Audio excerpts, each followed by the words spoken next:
Good morning दोस्तों। आज एक छोटी सी कहानी से शुरुआत करता हूँ। जो कहना चाहता हूँ उसकी कहानी तो ऐसी है जो मैंने पहले भी कई बार कही है, लेकिन आज उसके थोड़े से अर्थ आपको और गहरे ले चलूँगा। कहानी है कि एक लकड़हारा एक जंगल में लकड़ी काटने जाया करता था। कई वर्षों से वो वहाँ लकड़ी काटता था। उस जंगल में इतनी लकड़ियाँ थीं कि उसकी पहले की कई पीढ़ियों ने वहाँ से लकड़ियाँ काटी थीं और आगे की कई पीढ़ियाँ वहाँ लकड़ियाँ काटती रहती। लेकिन एक दिन जंगल में एक फ़कीर से उसकी मुलाकात हुई, एक झोपड़ी में रहने वाले साधु से। तो उसने कहा कि मैं बहुत वर्षों से देख रहा हूँ कि तू यहाँ लकड़ी काटने आता है, तू कभी आगे के जंगल में गया?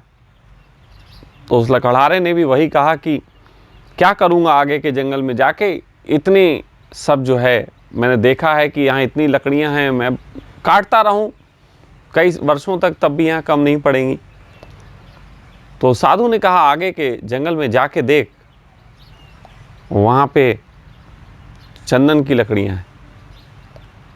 तो वो लकड़हारा जब वहाँ गया तो उसने देखा चंदन की लकड़ियाँ उसको मिली, तो अब वो धनवान हो गया। फिर वो जाता चंदन की लकड़ियाँ काट के लाता और उसके पास खूब पैसा हो गया।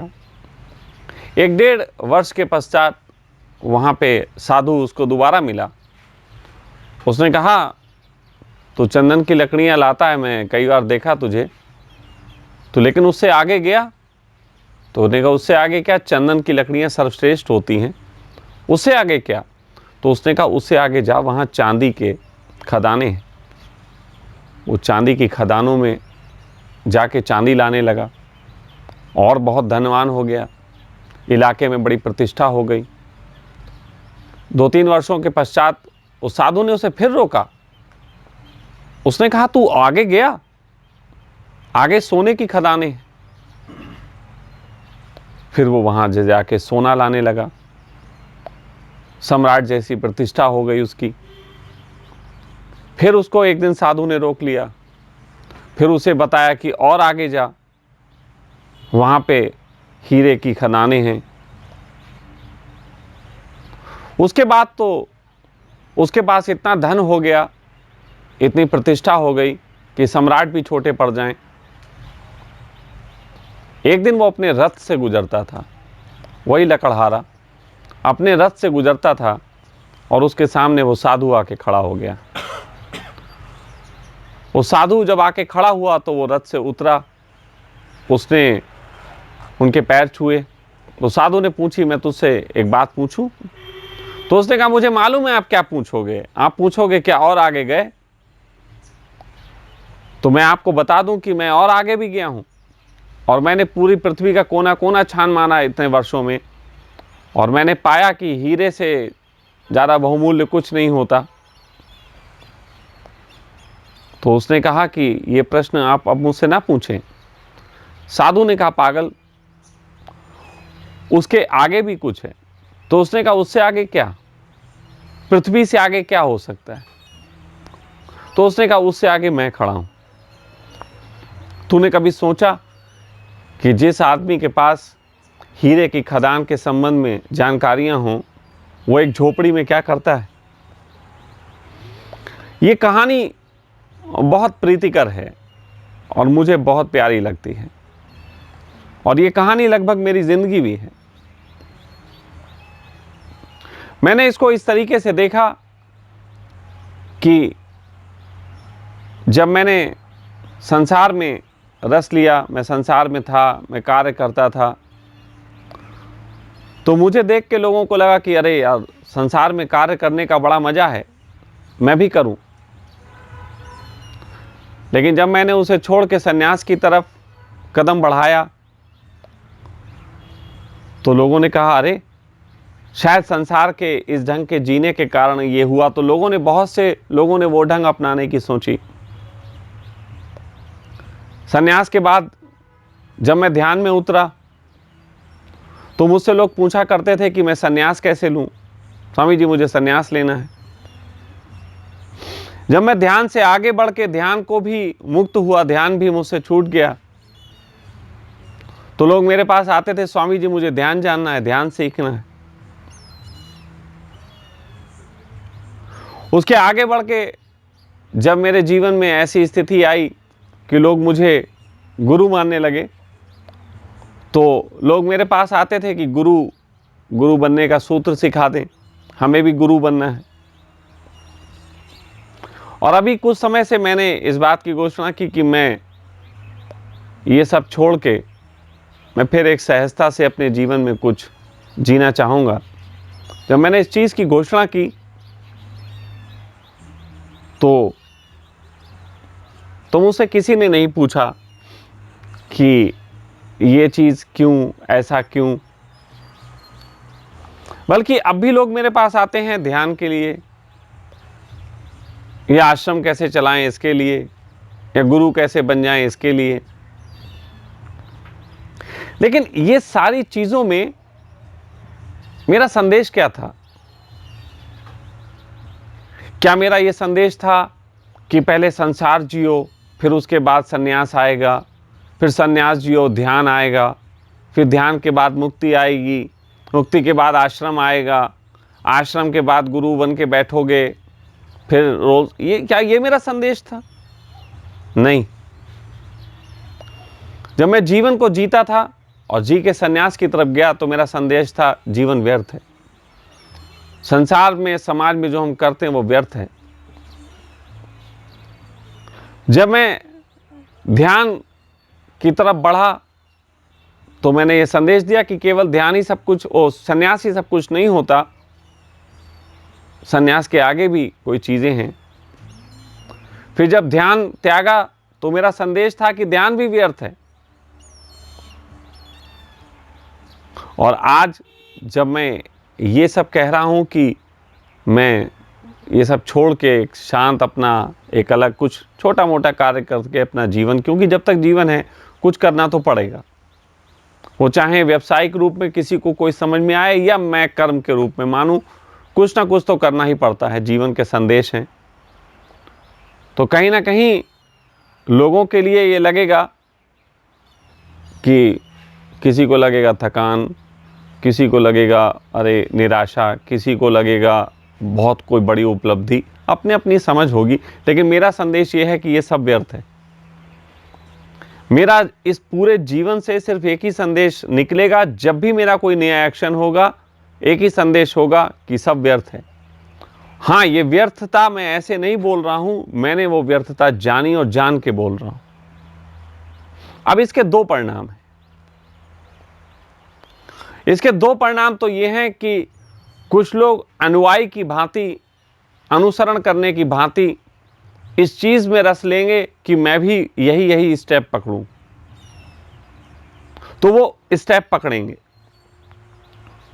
उस स्टेप में उलझेंगे, किसी एक जगह बहुत उलझ जाएंगे। और ज्यादातर एक जगह उलझने की बड़ी संभावना रहती है, क्योंकि मैंने पृथ्वी पे जो ये स्थितियां जानी हैं, उन स्थितियों में जो मैंने ये जाना है कि गुरु होना, आश्रम होना, लोगों के लिए ये सब करना, ये शायद जीवन में एक ऐसी स्थिति है कि सबसे ज़्यादा आपको लोभ में डालती है, सबसे ज़्यादा आपको भ्रम में डाल सकती है। गुरु होने के भ्रम से बड़ा कोई भ्रम हो नहीं सकता, जितने भ्रम मैंने अभी तक देखे।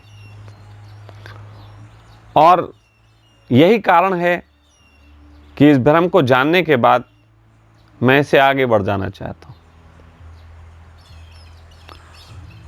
बहुत से लोग होंगे जो इस तरीके के पैटर्न पे चल के फाइनली गुरु होने के भ्रम में फंस जाते हैं। पूरे जगत को तो संदेश देते हैं कि जगत माया है, लेकिन वो जानते हैं कि उनका ये संदेश भी एक धोखे से निकल रहा है। ये बात बहुत स्पष्ट है। लेकिन थोड़े से लोग होते हैं जो इतने प्रज्ञावान होते हैं, जिनकी समझ इतनी गहरी हो सकी होती है कि किसी के जीवन को देख के वो अंदाज़ा लगा सकते हैं कि वो इस राह पे चल के क्या पाएंगे, कहाँ फंसेंगे। जैसे कोई व्यक्ति जहर खा के मर जाए तो जरूरी नहीं है कि सब जहर खा के देखें कि मरते हैं कि नहीं, बहुत से लोग सीख लेते हैं। लेकिन यहाँ मैंने जहर शब्द यूज़ किया तो यहाँ पे बहुत से लोग होंगे जो कहेंगे हाँ हमने दूर से सीख लिया। लेकिन अगर मैं कोई आकर्षित करने वाली चीज़ कहूँ, मैं कहूँ महलों में रह के, तो लोग कहेंगे हाँ महलों में रह के ही देखेंगे भाई, तब पता लगेगा। ये है मन। मन हमेशा जहाँ लोभ होता है वहाँ यात्रा करता है, वो लोभ की तरफ बढ़ता है। तो बहुत लोग इस तरफ बढ़ेंगे, लेकिन मेरा संदेश जारी रहेगा। मेरा संदेश जारी रहेगा कि मैं लोगों को बता सकूं कि ये सब व्यर्थता है।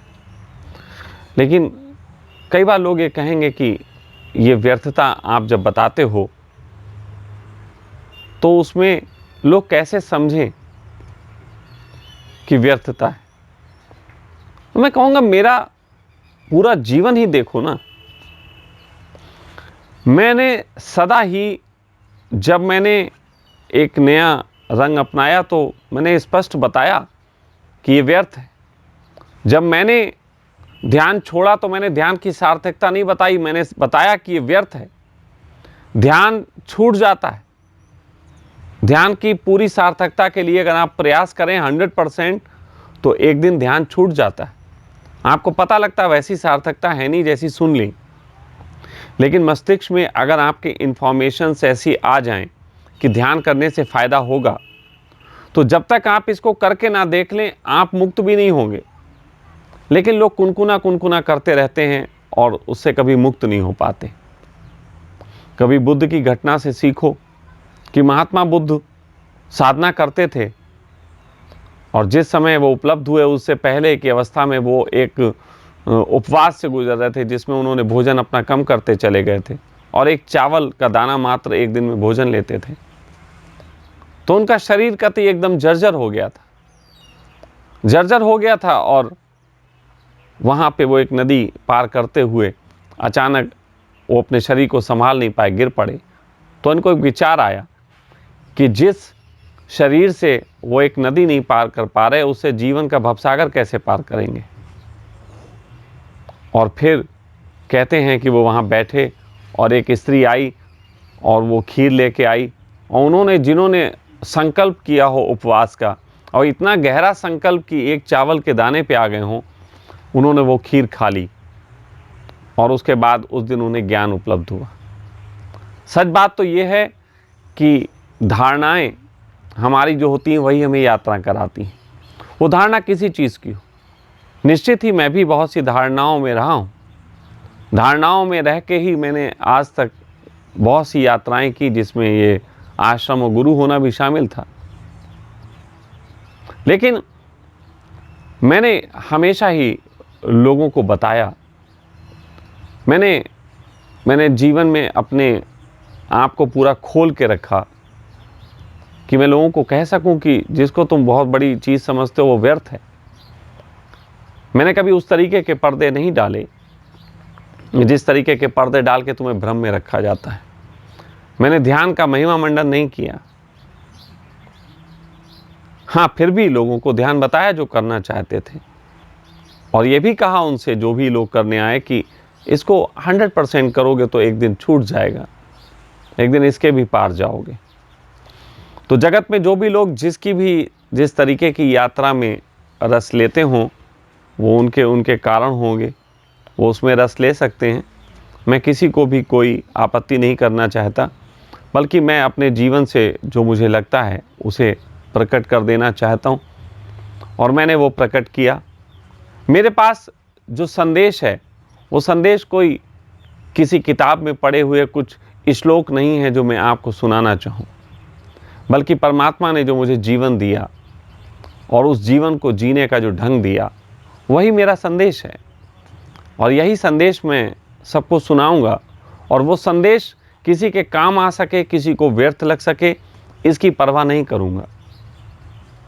जैसा अस्तित्व ने मुझे बनाया है, जैसा जीवन मुझे सौंपा है, मुझे लोगों को वो कह देने में कोई भी गुरेज या कोई भी आपत्ति नहीं है, ना ही कहते वक्त बहुत रस है, बल्कि कह देना तो एक जिम्मेदारी है। परमात्मा के बारे में तुम क्या बयान करोगे? उससे मिलके तुम्हें कैसा प्रतीत हुआ, यही तो कहोगे। तो इस जगत में आके मुझे जीवन का जैसा दर्शन हुआ, मैं वही कहूँगा।